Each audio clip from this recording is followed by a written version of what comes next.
Bonjour tout le monde. Jésus est vivant. Hein? Il est le même hier, aujourd'hui et éternellement. Oh, gloire à Dieu. Beau dimanche. Pardon? Oh, les enfants peuvent aller. Oui, au Pâques. Alors, on va poursuivre l'adoration ce matin avec la prédication de la parole. Et la prédication de la parole ce matin se trouve dans l'Ézéchiaste. Pardon. Ecclésiaste. Excusez. C'est facile pour moi à dire, ça, hein? Ecclésiaste. On va pas là souvent, hein? Il va falloir enlever la poussière un peu, là, ce livre-là. Là. Ecclésiaste. Et le titre ce matin, c'est « Satisfait ou insatisfait? Alors, qu'est-ce que tu fais? » Amen. Ça va être un survol de la portion d'Écriture. Chapitre 1er, verset 12, au chapitre 2, verset 26. Comme j'ai dit, ça va être un survol et on va les lire tantôt au fur et à mesure. Mais j'aimerais vous lire le verset qui va encadrer notre étude puis qui va encourager à aller de ce côté-là. Ça se trouve dans Jean, chapitre 10, le verset 10b. Moi, ça c'est Jésus, moi, je suis venu afin que les brebis aient la vie et qu'elle l'ait en abondance. Amen.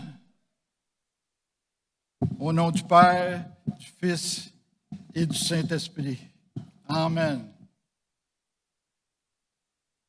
J'aimerais vous raconter l'histoire de M. J. Paul Getty. Je ne sais pas si vous avez déjà entendu parler de lui. M.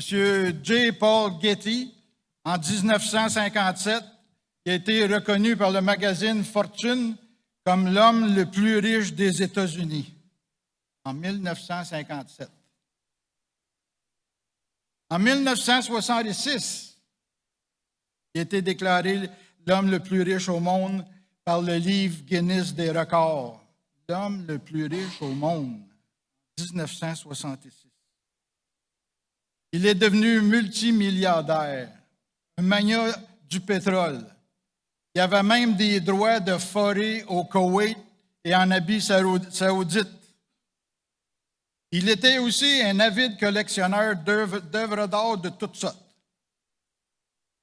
Il y a même un musée à Los Angeles qui porte son nom, J. Paul Getty Museum, Los Angeles. Il y a des œuvres d'art là, de toutes sortes. C'est sa collection privée là, qui est rendue au musée. Et l'histoire va ainsi. Un beau jour, M. Getty entend parler qu'il y a une peinture rare qui existe. Là, il décide de l'avoir. Il veut l'avoir. Là, il n'y a personne qui sait où c'est qu'elle est. Fait que là, il appelle son curateur, puis là, il charge de la mission de parcourir qu'est-ce qu'il faut. Il faut que tu me trouves cette peinture-là. Le curateur, il part. Quelques semaines après, M. Getty l'appelle. Puis, tu trouvais la peinture? Non, on ne l'a pas trouvé. Là, il est rendu en Europe. Là. Quelques semaines plus tard, il téléphone encore. Tu trouvais la peinture? Non, je ne l'ai pas trouvé. On continue de chercher. Là, il se promène encore un peu partout en Europe pour essayer de trouver la peinture. 6 mois plus tard, le curateur l'appelle. Il dit, on a trouvé la peinture. Ah, ben ça, c'est une bonne nouvelle. Il dit, je suis prêt à payer n'importe quel prix. Mais il dit, c'est ça aussi la bonne nouvelle. Tu n'auras pas besoin de l'acheter parce qu'on l'a trouvé dans le sous-sol du musée. Incroyable. Satisfait ou insatisfait? Il en voulait toujours plus. Il en voulait encore. Pourtant, il y avait quelque chose juste là, à côté de lui. Ces milliards ne le satisfait pas. C'était jamais assez, il était devenu insatisfait. Il y avait ce vide-là intérieur, il n'était pas rassasié, c'était juste à côté de lui. Où est-ce qu'on peut trouver le bonheur et la satisfaction dans cette vie? Plein de gens recherchent le bonheur dans le monde avec toutes sortes de choses. Et ils reviennent désillusionnés, désappointés, déçus. Même, il y en a qui vont jusqu'au suicide. Parce que les choses du monde ne rassasisent pas. Même certains faux prophètes du monde, ils réalisent cette chose. Pas pour ceux qui connaissent les Rolling Stones, vous avez peut-être déjà entendu la chanson « I can't get no satisfaction ».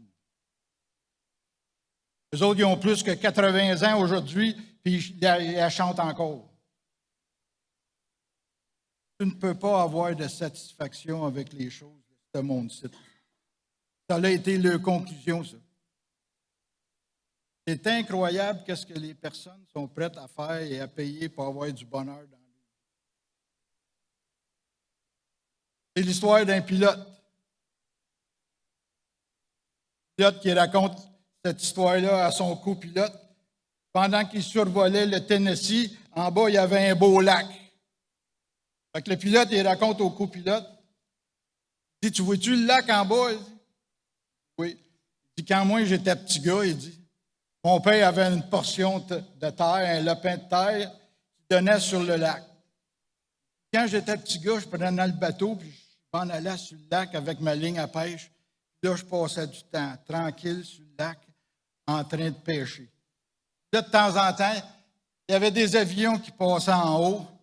Puis là, je me disais, ah, si je pouvais être pilote un jour, il dit, là, je pourrais voyager à travers le monde, voir toutes sortes de choses. Je dis là, aujourd'hui, à cette heure que je suis pilote, puis je passe par-dessus le lac, j'aimerais ça être assis dans la chaloupe, en train de pêcher.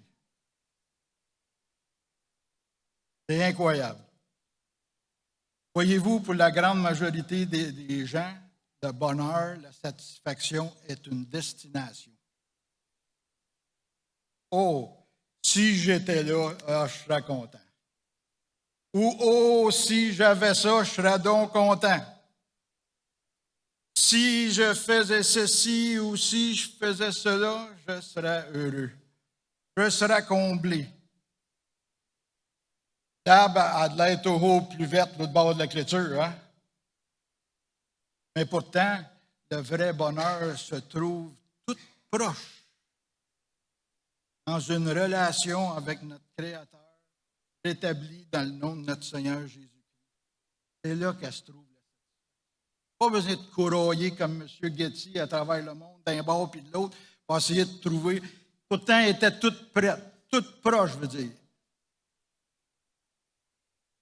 Regardons notre texte.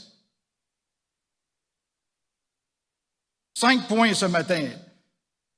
Le premier point, ça va être un survol. Hein? On a une bonne portion ici, le chapitre 1er, verset 12 à 2, 26.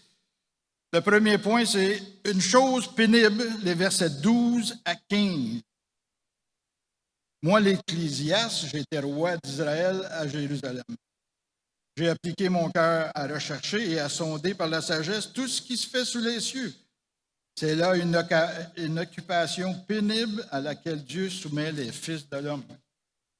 J'ai vu tout ce qui se fait sous le soleil, et voici, tout est vanité et poursuite du vent. Ce qui est courbé ne peut se redresser, et ce qui manque ne peut être compté. J'ai dit à mon cœur, pardon, on arrête ici, 15, excusez. Ici, c'est Salomon qui a écrit ça, le livre de l'Ecclésiaste.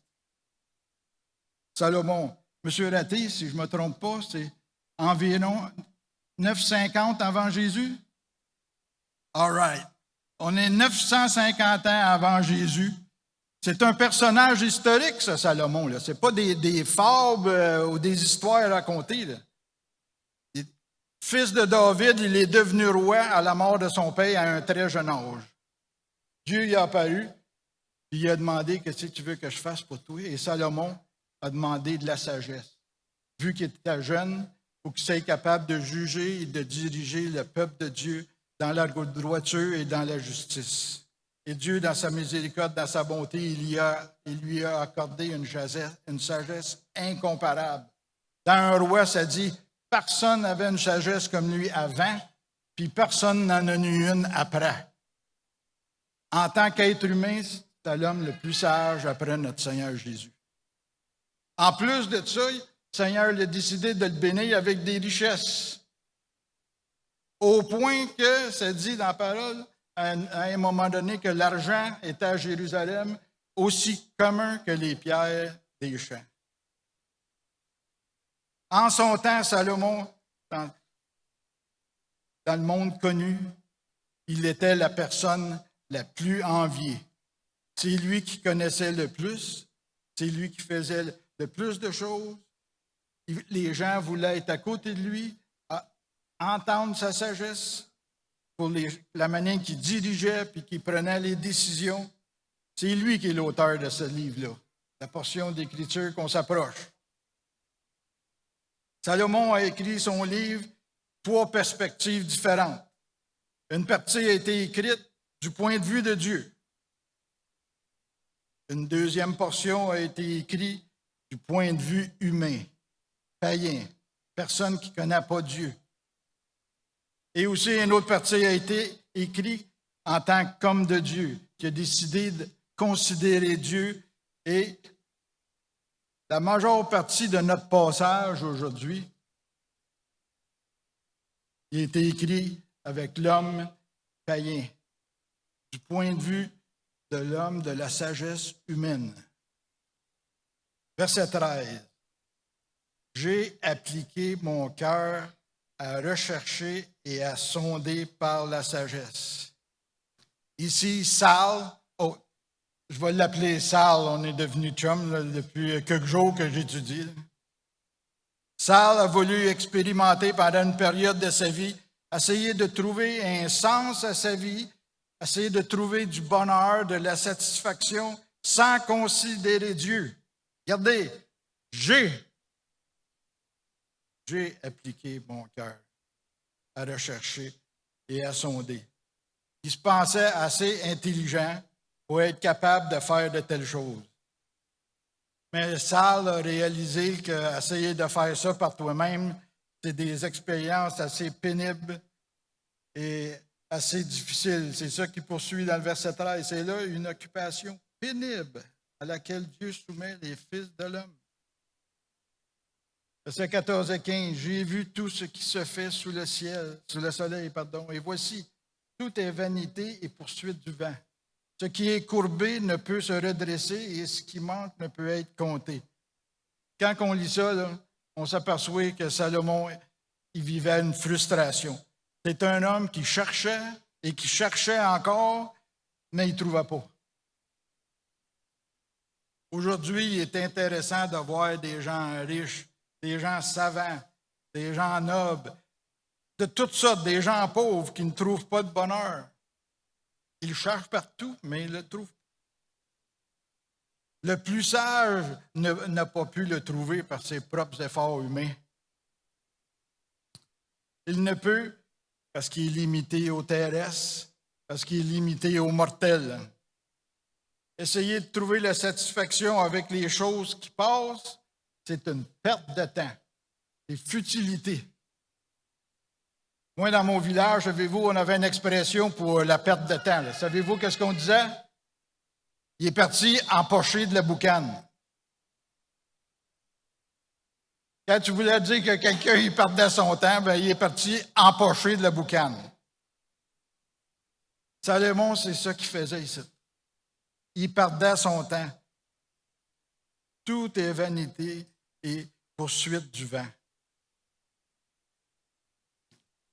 C'est l'histoire d'une servante qui raconte dans son livre. Elle travaillait pour une dame riche, très riche, sa maîtresse. Elle raconte dans son livre qu'elle ne pouvait pas passer bien de temps à la même place. 3-4 jours, une semaine à Los Angeles, elle allait au concert, elle allait voir les musées. Puis là, elle disait à sa servante, fais les bagages, on s'en va à New York.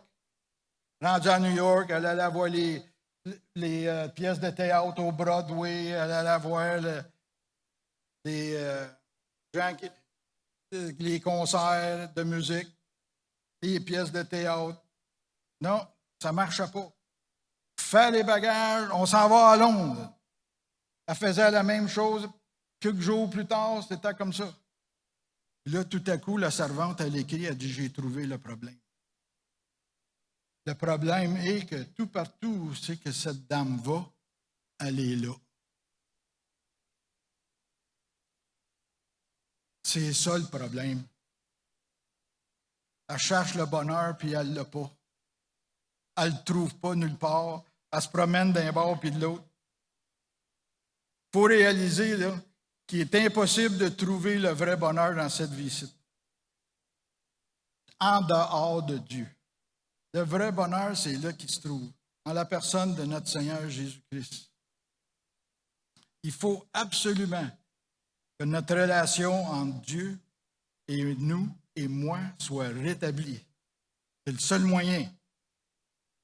Parce qu'elle a été brisée à cause du péché. C'est ça qui a mis une séparation. Et puis les affaires terrestres ne satisferont pas jamais. Maintenant, si on pose une question à Salomon, Salomon, où est-ce que tu as cherché pour essayer de trouver le bonheur? 4 endroits dans notre passage. Le premier, ça c'est le point numéro 2, la connaissance. Versets 16 à 18. Le premier endroit où ce qui cherche à trouver le bonheur, c'est dans la connaissance. Versets 16 à 18. J'ai dit en mon cœur, voici, j'ai grandi et surpassé en sagesse tous ceux qui ont dominé avant moi sur Jérusalem. Et mon cœur a vu beaucoup de sagesse et de science. J'ai appliqué mon cœur à connaître la sagesse et à connaître la sottise et la folie. J'ai compris que cela aussi, c'était la poursuite du vent. Car avec beaucoup de sagesse, on a beaucoup de chagrin. Et celui qui augmente sa science augmente sa douleur.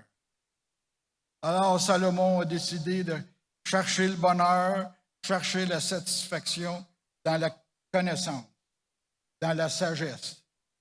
Mais pas n'importe quelle, celle de l'homme, celle intellectuelle. Là, je veux que vous me compreniez ce matin. Là. Je ne suis pas contre l'éducation, OK? Là? J'ai étudié, j'étudie, puis je vais étudier aussi longtemps que Dieu va me le permettre. OK? Qu'est-ce que j'essaie de dire? C'est si on cherche une fin en elle-même dans l'éducation, ça ne marchera pas. Tu ne pourras pas trouver le bonheur là, tu vas être désappointé. Tu peux peut-être te dire, « Ah, si j'aurais ce certificat-là, mais il semble que ça marcherait à l'affaire. Hein? » Ou si j'aurais ce degré-là, ça irait donc bien. Je serais content, je serais heureux. Ou si j'aurais une coupe de lettres au bout de mon nom, vous savez, là, comme, pas moi, MD, PhD, B. Là, si j'aurais ça, je serais content. Voulez-vous que je vous dise de quoi matin?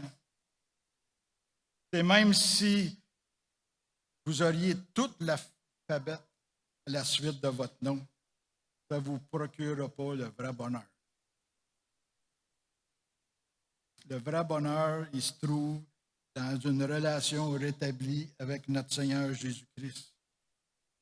Verset 18, « Car avec beaucoup de sagesse, on a beaucoup de chagrin. Et celui qui augmente sa science augmente sa douleur. » En voulant dire, je l'ai cherché dans la science, puis je n'ai pas été capable de la trouver tout partout sous le soleil. Dans mon temps, il y avait un monsieur qui s'appelait Carl Sagan. Peut-être que certains de vous en ont entendu parler. C'était un astronome renommé. Une des célébrités scientifiques la plus connue de son temps. Il était à la télévision, à la radio, partout. Quoique décédé maintenant, sa philosophie, elle persiste toujours.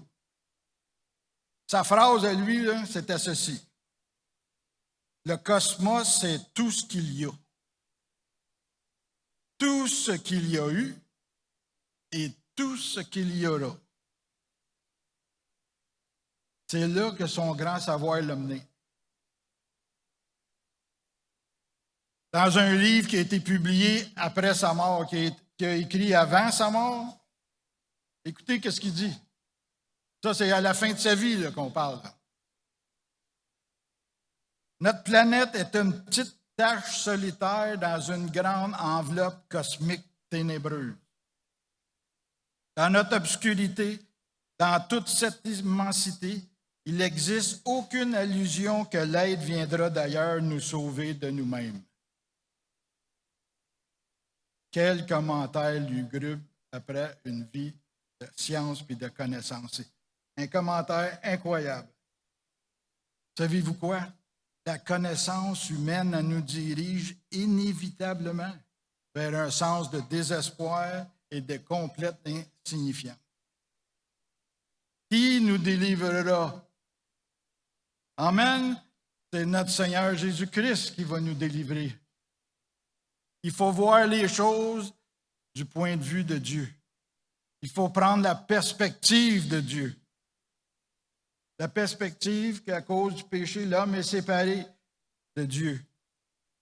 Et que Dieu, dans son amour, il a envoyé son Fils prendre notre place, mourir à notre place, et qui est ressuscité, et qui offre ce salut-là gratuitement, par la grâce, à quiconque la veut, un beau cadeau.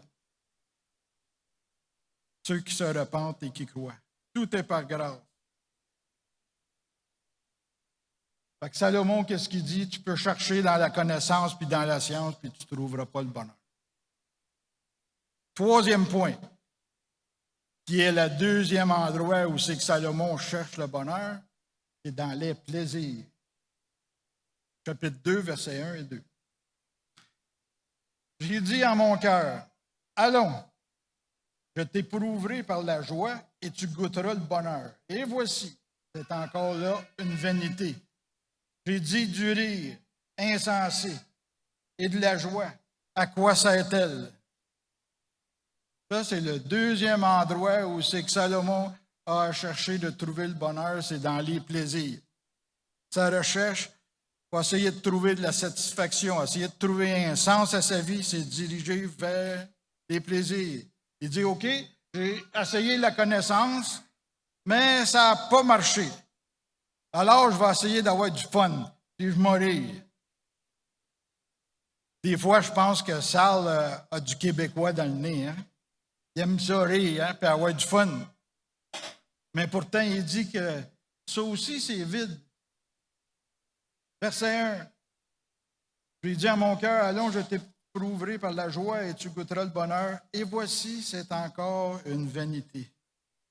Salomon a réalisé que même ça, c'était vide. Je ne suis pas contre le rire, moi-même, là, j'aime ça, une bonne joke de temps en temps. Là, j'aime ça avoir du fun. Mais si tu en fais une fin en elle-même, ça ne te satisfera pas. Je ne dis pas à personne de devenir des déprimés et des mélancoliques. Là. Non, mais si tu en fais ton Dieu, par exemple, ta poursuite, c'est là que tu vas t'apercevoir que ça ne donne pas tout ce que ça annonce. Hein? C'est trompeur pas mal. Tu vas sortir de là amer, vide et frustré. Tu vas rester sur ton appétit, les plaisirs.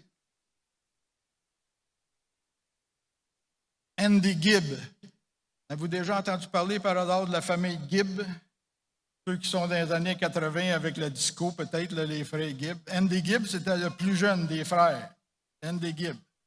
Il est arrivé aux États-Unis en partance d'Australie en 1979 à l'âge de 19 ans. Quelque temps après, il a obtint son premier grand succès et avec ce succès-là puis son album, il a gagné 2 Grammys et 2 millions la même année. Par l'âge de 21 ans, il avait vendu 15 millions d'albums. Mais durant les prochaines années de plaisir, il développa une accoutumance à la cocaïne. Puis même avec ça, il considérait, ça c'est ses paroles, il considérait sa vie vide, ayant aucun sens. Même s'il y avait plein de monde autour de lui, ça. Il n'avait des chums. Peu de temps après, il a dû déclarer faillite avec 1,5 million dans le trou. À sa mort, à ses funérailles, ses amis ont témoigné que même s'il y avait plusieurs personnes dans son entourage, il n'a jamais trouvé un sens à la vie ni un but à sa vie. C'est triste, hein? C'est ce que Saul nous dit ici, au verset 2. J'ai dit du rire insensé et de la joie. À quoi ça est-elle? Tu ne trouveras pas ta satisfaction là. Maintenant, Salomon, as-tu cherché ailleurs pour essayer de trouver de la satisfaction? Ben oui, il a cherché à une autre place. 4e point, il se trouve au verset 3, chapitre 2, verset 3, dans la boisson. Regardez. Je résolus en mon cœur de livrer ma chair au vin, tandis que mon cœur me conduirait avec sagesse, et de m'attacher à la folie jusqu'à ce que je voie ce qui est bon pour les fils de l'homme, de faire sous les cieux pendant le nombre des jours de leur vie. Écoutez, Salomon, il dit, là, j'ai essayé de trouver la satisfaction, le bonheur dans la connaissance, ça n'a pas marché. Dans le savoir, ça n'a pas marché. J'ai essayé des plaisirs, différents plaisirs de toutes sortes. Ça n'a pas marché non plus. C'est le vide, il n'y a rien. Maintenant, je vais essayer la boisson. Verset 3, je résolus en mon cœur de livrer ma chair au vin, tandis que mon cœur me conduirait avec sagesse. Avez-vous entendu quelque chose que tant de non-sens que ça, là? Penser qu'avec du vin, tu vas être conduit avec sagesse? Y a-tu de quoi d'illogique dans ça, en quelque part? Pauvre Salomon, ça ne marche pas ton affaire, là. Il n'y a rien de plus ridicule que ça, là. Pardon? Ben oui. Ça ne marche pas, là. En parlant de boisson, moi, j'encourage personne qui se nomme par le nom de Christ de prendre de l'alcool. Moi, je prêche l'abstinence, OK? Pas la modération, l'abstinence. Et puis, là, je ne vous sortirai pas les statistiques là, de Statistique Québec pour dire comment que c'est nocif aux familles, comment que il y a de la violence là-dedans, comment il y a des morts à droite puis à gauche à cause de ça, les dommages, ça, je ne vous en parlerai pas. Je ne vous parlerai pas non plus des statistiques au Canada, comment il y a des morts, des accidents, puis toutes sortes d'affaires. Ça, je ne vous en parlerai pas non plus. Je ne vous parlerai pas non plus de parents qui disent « Ah, mais mon enfant, il prend de la drogue. » Bien, c'est peut-être parce que toi, tu en prends de la drogue liquide, peut-être. Ça, je ne vous en parlerai pas de ça. Ça, je ne vous dirai pas ça. Je vais prendre une autre route, OK? Vous allez m'aider avec cette route-là. On va vous poser quelques questions bien faciles, puis vous allez voir où c'est que je veux en venir. Le premier passage se trouve dans 1 Pierre, chapitre 2, verset 9. 1 Pierre, chapitre 2, verset 9. Ça nous dit, « Vous, au contraire, vous êtes une race élue, un sacerdoce royal, une nation sainte, un peuple acquis, afin que vous annonciez les vertus de celui qui vous a appelé des ténèbres à son admirable lumière.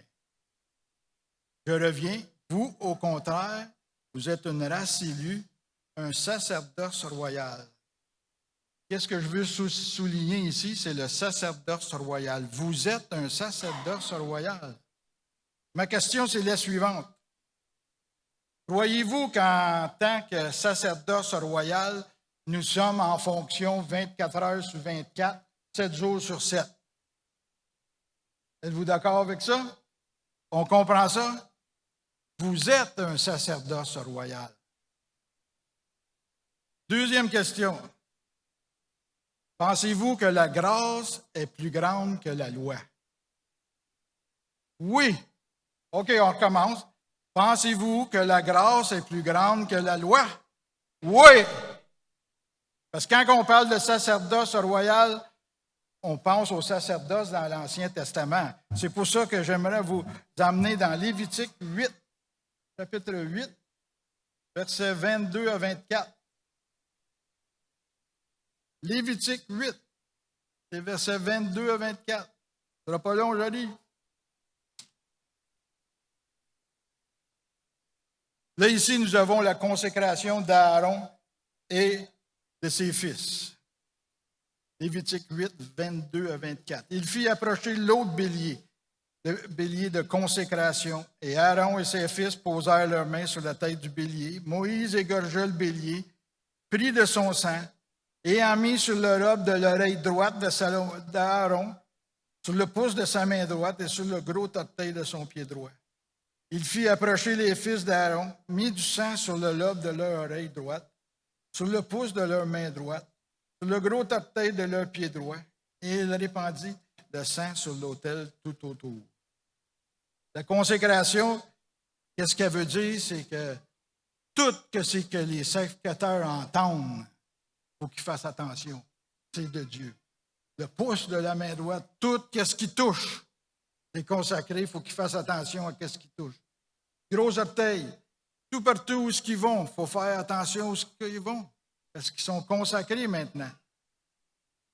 Alors, par le sang des béliers. Prochain passage.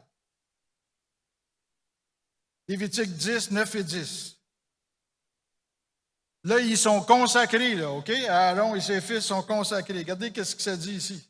Tu ne boiras ni vin, ni boisson enivrante, toi et tes fils avec toi, lorsque vous entrerez dans la tente d'assignation, de peur que vous ne mouriez.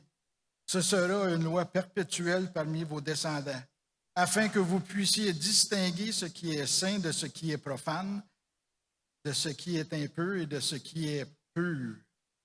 Alors, tu ne boiras ni vin ni boisson enivrante, toi et tes fils avec toi, lorsque vous entrerez dans la tente d'assignation. En voulant dire, lorsque vous êtes en fonction, ni vin puis ni boisson enivrante.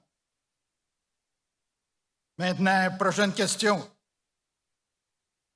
Pensez-vous que le sang de Jésus-Christ a plus de valeur que le sang des béliers? Maintenant, si le sang des béliers est capable de commander à des hommes qui sont en fonction de ne prendre ni vin et ni boisson enivrante, combien plus le sang de Christ pour nous? Amen. J'ai-tu des amen? Amen. Je suis content, vous comprenez vite. Créé Salomon. Il pense qu'en allant vers la bouteille, ça va résoudre ses problèmes puis il va trouver le bonheur. On en connaît du monde de même, hein? On en a eu des amis, des gens autour de nous autres. Combien qui ont essayé ça, puis combien qui cherchent la bouteille d'un bord puis de l'autre, puis tout ce qu'ils ont eu pour finir, c'est une cirrhose du foie. Hein? C'est en Jésus seul que nous aurons une vie abondante. C'est en Jésus seul qu'on va avoir une vie comblée, qu'on va être rassasié, on va être bien rempli. C'est en personne d'autre. Amen. OK, maintenant, Salomon, tu as essayé différentes affaires. Hein? Quelle autre chose que tu vas essayer? On poursuit dans notre passage le 5e point, qui se trouve être le 4e endroit où c'est que Salomon recherche le bonheur, c'est les grands travaux. Versets 4 à 11, chapitre 2, versets 4 à 11. J'exécutais de grands ouvrages. Je me bâtis des maisons, je me planter des vignes. Je m'en vais rouler, OK? Là? Je me fis des jardins et des vergers et je plantai des arbres fruitiers de toute espèce. Je me créai des étangs pour arroser la forêt ou coisser les arbres. J'achetai des serviteurs et des servantes et j'eus leurs enfants nés dans la maison. Je possédais des troupeaux de bœufs et de brebis, plus que tous ceux qui étaient avant moi dans Jérusalem. Je vais m'amasser de l'argent et de l'or et les richesses des rois et des provinces. Je vais me procurer des chanteurs et des chanteuses et les délices des fils de l'homme, des femmes en grand nombre. Je devins grand, plus grand que tous ceux qui étaient avant moi dans Jérusalem, et même ma sagesse demeura avec moi. Tout ce que mes yeux avaient désiré, je ne les ai point privés. Je n'ai refusé à mon cœur aucune joie, car mon cœur prenait plaisir à tout mon travail, et c'est là la part qui m'est revenue. Puis j'ai considéré tous les ouvrages de mes mains, que mes mains avaient faits, et la peine que j'avais prise à les exécuter, et voici, tout est vanité et poursuite du vent, et il n'y a aucun avantage à tirer de ce qu'on fait sous le soleil. Ouf! Salomon, il a essayé la connaissance, ça ne marche pas. Il a essayé les plaisirs, ça ne marche pas. Peut-être que si j'essaye les grands travaux, peut-être que là, je vais trouver du contentement là-dedans. Hein? 4 observations rapides ici. Quand on regarde ça, on s'aperçoit que Salomon a tout essayé. Au point de vue humain, pour essayer de trouver de la satisfaction. Quasiment juste à lire ces versets-là, je suis essoufflé, tellement qu'il en a fait. Hein? La liste est longue, pas mal. Il a tout essayé.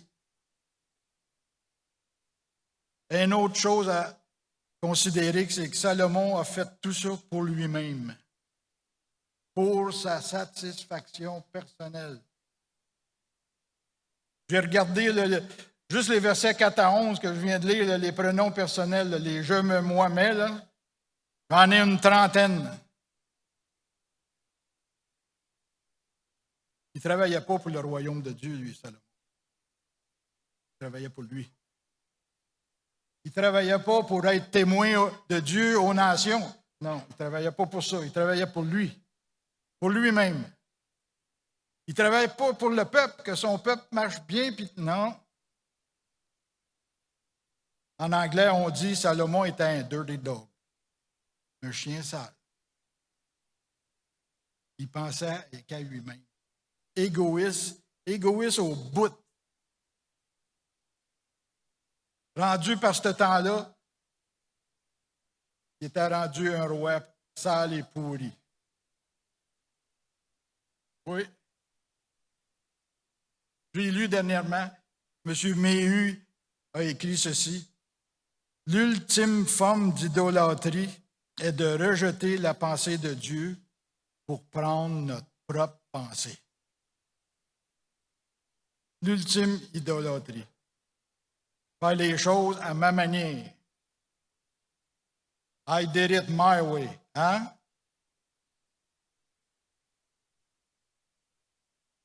Une autre chose que je veux souligner dans ce passage-là, c'est que pour un temps, Salomon il a eu du plaisir. Pour un temps.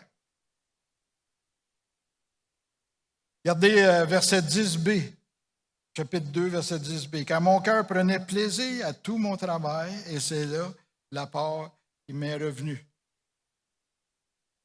Imaginez Salomon qui marche dans ses jardins, puis dans ses vignes, puis suis-tu bon avec un peu, hein? C'est-tu beau?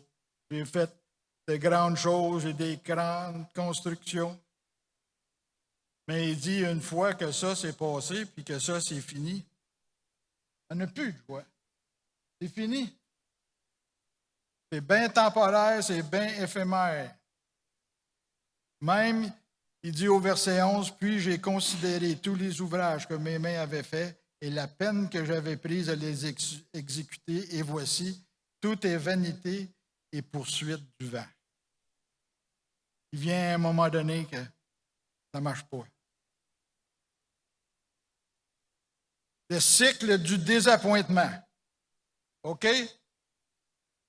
Là, on est tout excité, là, on veut essayer quelque chose de nouveau. C'est l'excitation. Deuxième chose, on va le chercher. Puis on a hâte de l'avoir, puis on a hâte de jouer avec ça.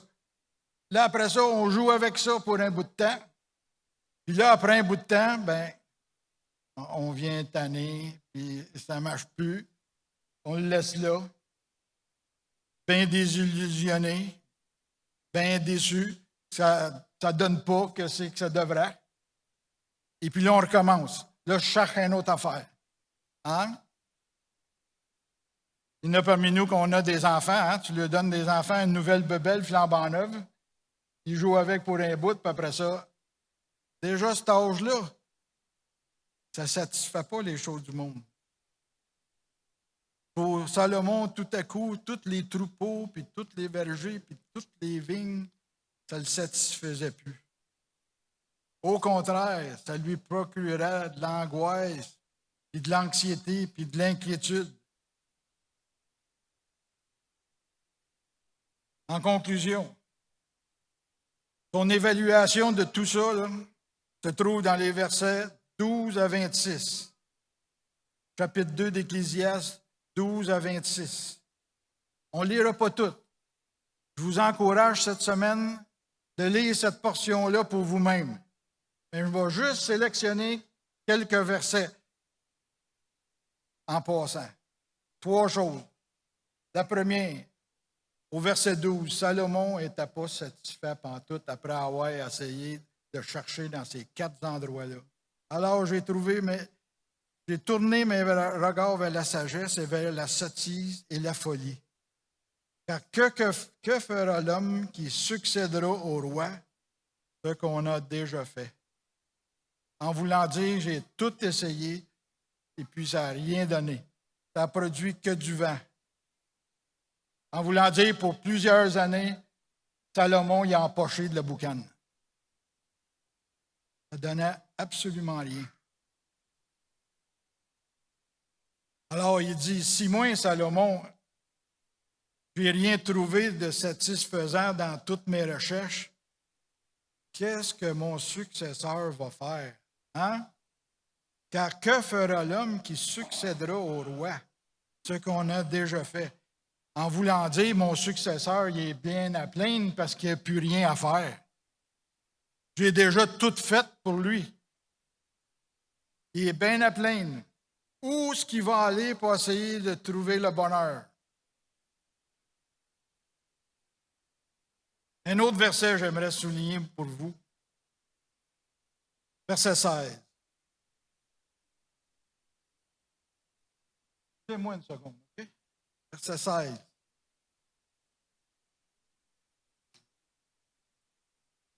Car la mémoire du sage n'est pas plus éternelle que celle de l'insensé, puisque déjà les jours qui suivent, tout est oublié. Et quoi? Le sage meurt aussi bien que l'insensé. Salomon, il souligne ici le fait que tout ce qu'il a fait va être oublié. Ça va tout passer. En voulant dire, Salomon, il dit, qu'est-ce qui m'éteint royalement, là?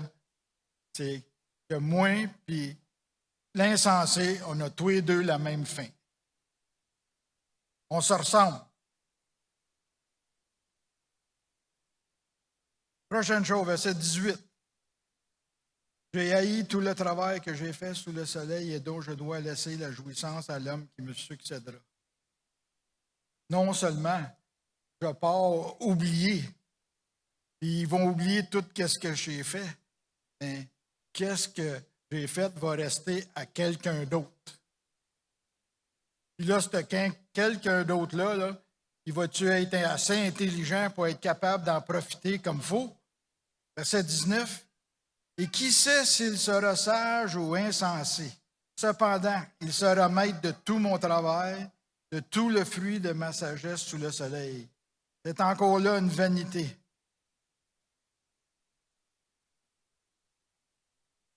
Mais, rendu au verset 24, il y a quelque chose qui se passe. Là, au verset 24, on dirait qu'il revient à son bon sens. Puis là, c'est comme l'homme qui décide de regarder les choses avec la perspective de Dieu à partir de là. C'est comme s'il s'était repenti, là. Là, il vient d'allumer. Regardez versets 24 à 26. Il n'y a de bonheur pour l'homme qu'à manger et à boire et à faire jouir son âme du bien-être au milieu de son travail. Mais j'ai vu que cela aussi vient de quoi? De la main de Dieu. Oh! les j'ai, les je, les moi, les mais, le moi, ils viennent de disparaître. Qui, en effet, peut manger et jouer si ce n'est moi? Car il donne à l'homme qui lui est agréable la sagesse, la science et la joie. Mais il donne aux pécheurs le soin de recueillir et d'amasser afin de donner à celui qui est agréable à Dieu. C'est encore là une vérité et la poursuite du vent. Ici, Salomon commence à regarder les choses avec la perspective de Dieu. Toute bonne chose vient de Dieu. Amen. Un bon jour, il réalise ça. Que Dieu a quelque chose de bon à lui offrir. Que sa sagesse, là, ça ne marche pas. Les plaisirs, ça ne marche pas. La boisson, ça ne marche pas. Les grands travaux, ça non. Mais là, il vient réaliser que Dieu, sans Dieu, la vie est vide. Et que c'est lui qui peut la remplir. Qui d'autre peut prouver ce fait-là à moi, qui dit? Il n'y a pas d'autre, c'est juste Dieu qui peut le faire. Il est la seule personne qui peut nous rendre pleinement heureux. Je peux en profiter parce que ma relation avec Dieu elle a été rétablie. Je peux marcher dans ce monde-ci serein, calme, en paix, parce que les bonnes choses viennent de Dieu. J'aimerais terminer en faisant un appel, si tout le monde veut bien. Qui veut vivre heureux ici? Qui veut une vie abondante? Hein? Comme Jésus a dit au début, « Moi, je suis venu afin que mes brebis aient la vie et qu'elle l'ait en abondance. » Tout le monde, la tête courbée, s'il vous plaît, les yeux fermés.